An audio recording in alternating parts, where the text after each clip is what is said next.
ఈ సంఘము అనే వ్యవస్థకు ఆయనే శిరస్సుగా ఉన్న కారణం చేత ఈ సంఘము అనే వ్యవస్థ కూలిపోకుండా ఉండడానికి తన రక్తమును ఇచ్చి, తన వాక్యమును ఇచ్చి, తన ఆత్మను కూడా ఇచ్చి సంఘం అనే వ్యవస్థను దేవుడే కాపాడుతూ ఉన్నాడు.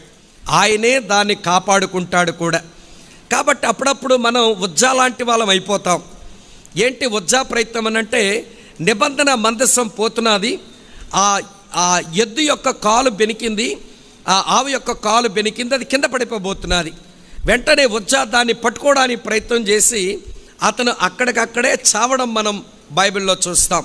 కనుక సంఘం అనే వ్యవస్థను అది పడిపోతున్నా ముక్కలవుతున్నా నీవేదో చేయడానికి కాదు, దేవుడు నీ ద్వారా ఏం జరిగితే అది జరగాలంతే. అంతేగాని నీ యొక్క సొంత ఉద్రేకమో సొంత ఆసక్తితో నువ్వు నేను ఏమీ చేయలేం. ఈ సంఘం అనే వ్యవస్థ కూలే వ్యవస్థ కాదు, ఇది ఎన్నటన్నిటికీ నిలబడవలసిన వ్యవస్థ. తన రక్తము చేత కొనుక్కున్నాడు, దానికి ఆయనే శిరస్సుగా ఉన్నాడు. అది ఎప్పటికప్పుడే శుద్ధిగా ఉండడానికి తన రక్తం ఇచ్చాడు, తన వాక్యం ఇచ్చాడు, తర్వాత తన ఆత్మను కూడా ఇచ్చాడు. ఆత్మ ద్వారా వరములను ఇస్తున్నాడు సంఘములో, ఆత్మ ద్వారా ఫలమును కూడా పుట్టిస్తున్నాడు. ఇట్లా సంఘం అనే వ్యవస్థను దేవుడు కట్టి ఉంచాడు. ఆ సంఘం అనే వ్యవస్థలోనే మనం ఇప్పుడున్నాం. సరే, నా ఇంట్రడక్షన్ వినండి. ఇప్పుడు కుటుంబ వ్యవస్థ కూలిపోయింది, మానవ ప్రభుత్వ వ్యవస్థ కూలిపోయింది, ఇప్పుడు సంఘ వ్యవస్థ భూమి మీద ఉంది. ఇప్పుడు మనమంతా ఏ ఇన్స్టిట్యూషన్లో ఉన్నామనంటే సంఘము అనే వ్యవస్థలో ఉన్నాం. కనుక సంఘములోనికి వచ్చిన మనల్ని కుటుంబాలుగా ఆయన బాగు చేస్తే మళ్ళీ కుటుంబ వ్యవస్థ బాగుపడుతుంది. కుటుంబ వ్యవస్థ బాగుపడితే మానవ ప్రభుత్వ వ్యవస్థ బాగుపడుతుంది. మానవ ప్రభుత్వ వ్యవస్థ బాగుంటే మన సంఘాలు కూడా చాలా ఆశీర్వాదకరంగా ఉంటాయి. ఈ సంఘం ఆశీర్వాదకరంగా ఉంటే దీంట్లోనికి వచ్చిన కొత్త కుటుంబాలు మళ్ళీ వాళ్ళు బాగుపడతారు. ఇది డివైన్ పర్పస్ సైకిల్, దేవుని యొక్క సంకల్ప చక్రం. ఇది ఏంటి దేవుని సంకల్ప చక్రం అంటే, సంఘము ద్వారా కుటుంబం, కుటుంబము ద్వారా సమాజం, సమాజములో సంఘం, సంఘము ద్వారా కుటుంబం, కుటుంబము ద్వారా సమాజం. ఇట్లా దేవుని సంకల్ప చక్రం అది ఆశీర్వాదకరంగా ఉండాలని దేవుని యొక్క ఉద్దేశం. అందుకని ఈ కుటుంబం పట్ల దేవుడు ఎంత శ్రద్ధ కలిగి ఉన్నాడో అది అర్థం అవ్వడానికి ఒక మాట చెప్పి నేను చదివిన వాక్యం దగ్గరికి మిమ్మల్ని తీసుకుని వెళ్తాను. బాగా వినండి. అపోస్తలుడైన పౌలు ఎఫెసీయులకు రాసిన పత్రిక 5వ అధ్యాయంలో ఆయన 22వ వచనం నుంచి 6వ అధ్యాయం వరకు కూడా కుటుంబం గురించి రాస్తాడు. కుటుంబం అంటే అన్ని కుటుంబాల గురించి రాయలేదు, క్రైస్తవ కుటుంబాన్ని గురించి రాశాడు. వింటున్నారా నా మాట? ఎఫెసీయులకు రాసిన పత్రిక 5వ అధ్యాయం 22వ వచనం నుంచి 6వ అధ్యాయం వరకు కూడా 10వ వచనం వరకు కూడా ఆయన క్రైస్తవ కుటుంబాన్ని గురించి రాస్తాడు. మీరు చాలా జాగ్రత్తగా మీరు గమనిస్తే ఈ కుటుంబాన్ని గురించి రాయక మునుపు దేని గురించో రాశాడు ఆయన. ఈ కుటుంబాన్ని గురించి రాసిన తర్వాత మరికొక దేని గురించో రాశాడు. అదేంటో ఇదేంటో చెప్తాను చూడండి. కుటుంబం అనే దాన్ని మధ్యలో ఉంచి పైన దేని గురించి రాశాడు అంటే 5వ అధ్యాయం 18వ వచనం, మీరు మద్యముతో మత్తులై ఉండకుడు కానీ, చెప్పండి, అందులో దుర్వ్యాపారము కలదు, అయితే మీరు ఏమై ఉండాలి? ఆత్మపూర్ణులై ఉండండి. అనగా ఒక కుటుంబం అనే వ్యవస్థ దేని చేత నడిపించబడాలనంటే పరిశుద్ధాత్మ నింపుదలతో అది నడిపించబడాలి. అట్లా నడిపించబడలేదనుకోండి ఎంత ప్రమాదం ఉందంటే అడుగును చూపిస్తాను చూడండి. ఎఫెసీయులకు రాసిన పత్రిక 6వ అధ్యాయం 10వ వచనం చదువుతున్నాను చూడండి.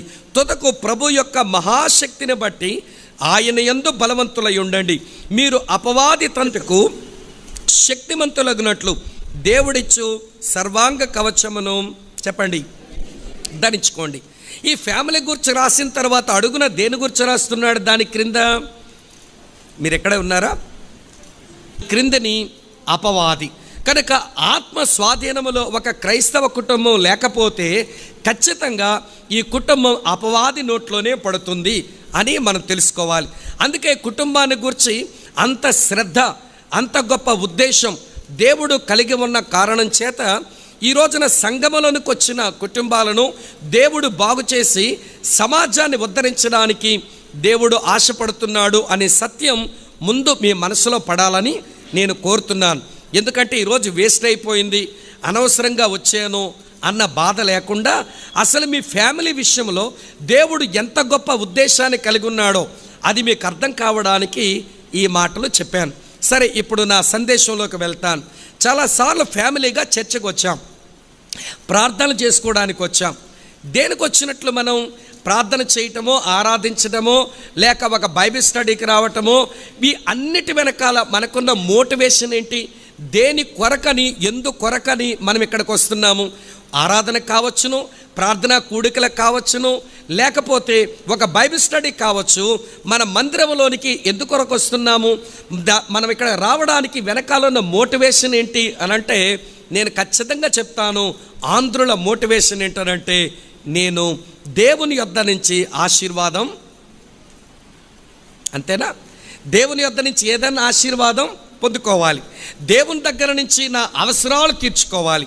నేను ఫ్యామిలీస్గా వచ్చిన అన్నలకు, అక్కలకు, చెల్లెళ్ళకు, తమ్ముళ్లకు నేను చెప్పగోరే విషయం ఏంటనంటే, చాలాసార్లు మందిరానికి వచ్చాము, మనం ఎప్పుడూ మన అవసరాలు తీర్చుకోవడానికి ఇక్కడికి వచ్చాం. ప్రార్థనలో మన అవసరాలు తీరాలని ప్రార్థించాం. ఆరాధనలో ఏదో ఆరాధించి కానుక వేస్తే దేవుడు మన అవసరాలు తీర్చే అందనాలు ఎక్కిస్తాడని ఇక్కడికి వచ్చాం. ఒక బైబిల్ స్టడీకి వస్తే అక్కడ కూడా వాక్యమైన ప్రార్థనలు ఉంటే దేవుడు ఏదో మన అక్కర్లు తీరుస్తాడని ఇక్కడికి వచ్చాం. నేను ఈరోజు ఫ్యామిలీస్గా ఉన్న మీకు నేను చెప్పగోరే విషయం ఏంటనంటే, ఈరోజు దేవుని ప్రియులారా వినండి, సన్నిధిలోనికి వచ్చిన మీరు మీ అవసరాల గురించి ఆలోచించకండి. మీరు అట్లా వస్తే మీ మోటివేషన్ చాలా తప్పు. కాబట్టి మీ అవసరాలు తీర్చుకోవడానికి, మీరు బాగుండడానికి ఇక్కడికి మీరు వస్తే మీరు రాంగ్ మోటివేషన్తో వచ్చినట్లు లెక్క. ఈరోజు ఎందుకొరకు మనం అంత ఇక్కడికి రావాలి? ఈ రోజంతా 5 గంటల వరకు దేని కొరకు మనం ఇక్కడ గడపాలనంటే, నేను ఒక మాట చెబుతున్నాను, దేవుని అవసరం తీర్చడానికి. ఇక్కడ ఉన్నారా మీరంతా? మన అవసరాలు తీర్చుకోవడానికి రోజంతా ఇక్కడ కూర్చోకండి. ప్రతిసారి అందుకే కదా ఇక్కడికి వస్తున్నాం. మళ్ళీ ఈరోజు కూడా స్పెషల్ రిట్రీట్లో కూడా ఆ పని కొరకే రావడం ఎందుకు?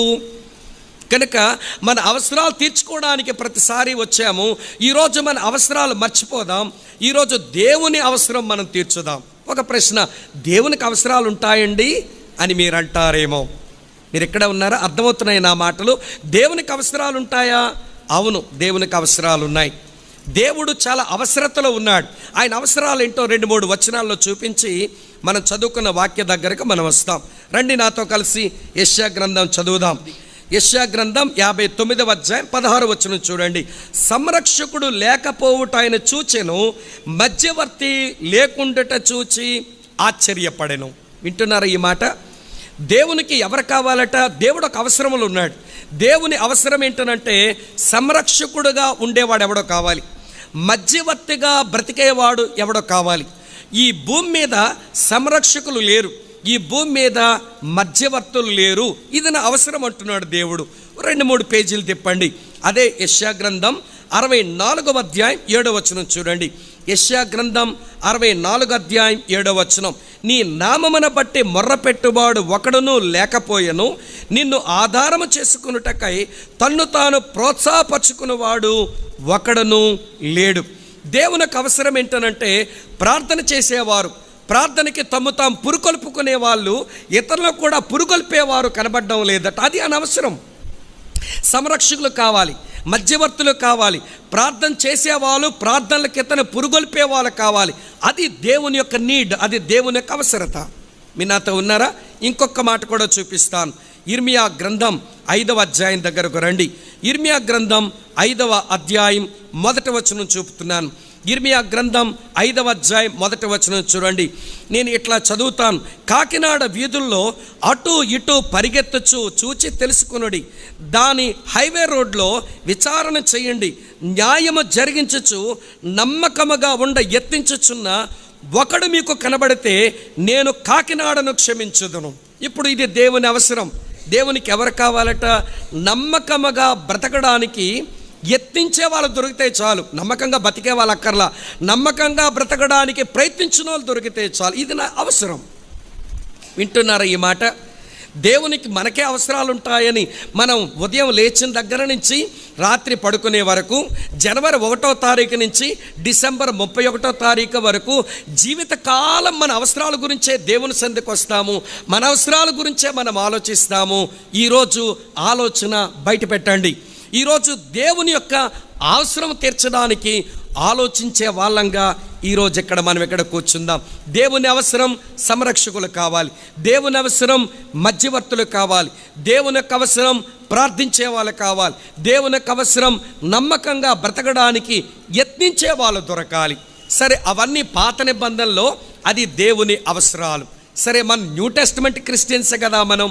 ఇప్పుడు దేవుని అవసరం ఏంటి అది మీతో చెప్తాను. వినండి స్నేహితులారా, ఇప్పుడు దేవుని అవసరం ఏంటనంటే వినండి, దేవునికి కావలసింది హెరాల్డ్స్ కావాలి, క్రీస్తు ఆగమన దూతలు కావాలి. ఎవరు కావాలి? క్రీస్తు ఆగమన దూతలు కావాలి. క్రీస్తు ఆగమన దూత హెరాల్డ్స్ అంటే అర్థం ఏంటనంటే, ఇగో రాజుల రాజుగా ప్రభువుల ప్రభువుగా యేసుక్రీస్తు వస్తున్నాడు హో అని చెప్పేవాళ్ళు కావాలి, వాళ్ళే హెరాల్డ్స్ అని అంటాం. కొంతమంది హెరాల్డ్ అని పేరు పెట్టుకుంటారు. హెరాల్డ్ అంటే అర్థం ఏంటనంటే క్రీస్తు ఆగమన దూత అని అర్థం. క్రీస్తు వస్తున్నాడు అని చెప్పే ఒక దూతని మనం హెరాల్డ్ అని అంటాం. కనుక ఇప్పుడు దేవుని అవసరం ఏంటనంటే యేసుక్రీస్తు ఆయన వస్తున్నాడు ప్రియులారా, ఆయన రాజుల రాజుగా ప్రభువుల ప్రభువుగా వస్తున్నాడు, ఆయన తన రాజ్యాన్ని భూమి మీద ప్రారంభిస్తాడని చెప్పే ఒక హెరాల్డ్ కావాలి. మరి ఆ హెరాల్డ్ని ఎవరిస్తారు? ఆ ఆగమన దూతని ఎవరిస్తారు? అమ్మా మీరు ఎక్కడ ఉన్నారా? ఎవరిస్తారో అది అర్థం కావాలంటే ఆయన మొదటిసారి వచ్చినప్పుడు మళ్ళీ ఆయన మొదటిసారి రావడానికి కూడా ఎవరు కావాలి? మీరు ఎక్కడ ఉన్నారా లేదా? ఆయన మొదటిసారి వచ్చినప్పుడు కూడా ఎవరు కావాలి? ఇగో ఆయన వస్తున్నాడు, ఆయన కొరకు మార్గం సరళం చేయండి, వంకర త్రోవలన్నీ తిన్నగా చేయండి, ప్రతి ఎత్తు పోడ్చండి, ప్రతి పల్లము కూడా ఎత్తు చేయండి, మీరు మారు మనసు పొందండి, ఆయన వస్తున్నాడని చెప్పడానికి అప్పుడు కూడా ఎవరు అవసరం ఉంది? ఆయనకు ఒక హెరాల్డ్ అవసరం. అప్పుడు ఆ మొదటిసారి ఆయన రావడానికి ఒక ఆగమన దూత అవసరమైంది, ఇప్పుడు రెండవసారి రావడానికి ఒక ఆగమన దూత అవసరమైంది. మరి అప్పుడు ఆగమన దూత అవసరతలో ఆయన ఉన్నప్పుడు ఆ ఆగమన దూతను ఇచ్చిన వారు ఎవరనంటే ఏ సింగిల్ ఫ్యామిలీ, ఒక చిన్న కుటుంబం. ఒక చిన్న కుటుంబం దేవుని అవసరాన్ని తీర్చేసింది. మీకు అర్థమవుతున్నదని చెప్పిన మాట. ఏమండి, 2000 సంవత్సరాల క్రిందట ఆయన ఆగమన దూతగా వేంచేస్తూ ఉంటే, నేను వస్తున్నానని ఆయన ముందుగా చెబితే, నేను వస్తున్నాను కనుక నాకంటే ముందుగా వెళ్ళి నా మార్గాలు సరళం చేసి నేను వస్తున్నానని ప్రకటన చేయడానికి నాకు ఒక హెరాల్డ్ కావాలన్నప్పుడు ఒక ఫ్యామిలీ ప్రియులారా వారు ఆగమన దూతను ఆయనకి అందించారు. ఇప్పుడు దేవుని అవసరం ఏంటనంటే వినండి, మళ్ళీ చెబుతున్నాను, నా కూతురుకు ఉద్యోగం లేదు, నా కొడుకే పెళ్లి కాలేదు, నాకేమి ఇల్లు కట్టుకోలేదు, నేను కారు కొనుక్కోలేదు, ఈ పాడు అవసరాలు బయట పెట్టండి. ఎంతకాలం అని ఆలోచిస్తాం? వాటికి దండం పెట్టి అవన్నీ మర్చిపోండి. ఈరోజు దేవుడు మనసు విప్పి నీతో మాట్లాడుకుంటున్న మాట ఏంటనంటే, ఈ సమాజాన్ని ఉద్ధరించడానికి, వింటున్నారా, ఈ సమాజాన్ని ఉద్ధరించడానికి నీ కుటుంబం కావాలి. నీ కుటుంబంలో నుంచి నా కొరకు వచ్చిన ఒక ఆగమన దూత ద్వారా సమాజాన్ని బాగు చేస్తాను, సమాజంలో నా సంఘాన్ని స్థాపిస్తాను, ఆ సంఘంలోకి వచ్చిన కుటుంబాలు బాగు చేసుకుంటాను, ఆ కుటుంబాల ద్వారా సమాజాన్ని బాగు చేస్తాను, ఆ సమాజంలో నేను సంఘాలు కడతాను, ఆ సంఘాల ద్వారా మీ కుటుంబాలు బాగు చేస్తున్నాను. కాబట్టి నాకు కావలసింది నీ ఫ్యామిలీ, నాకు కావలసింది నీ కుటుంబం. ఇది ఎవరవసరం? మీరు ఎక్కడ ఉన్నారా చెప్పండి. ఎవరవసరం? దేవుని అవసరం. ఎప్పుడైనా దేవునికి నా కుటుంబం అవసరమని ఎప్పుడైనా మీరు ఆలోచించారా? ఒకవేళ ఆలోచిస్తే అలా ఆలోచించి ఎన్ని రోజులైపోయింది? ఆలోచన మర్చిపోయి. అప్పుడప్పుడు ఆలోచిస్తుంటాం, కానీ ఆలోచన మర్చిపోయే బతుకుతూ ఉంటాం. కనుక ఈ ఉదయకాల సమయంలో దేవుని అవసరము తీర్చగలిగిన ఫ్యామిలీ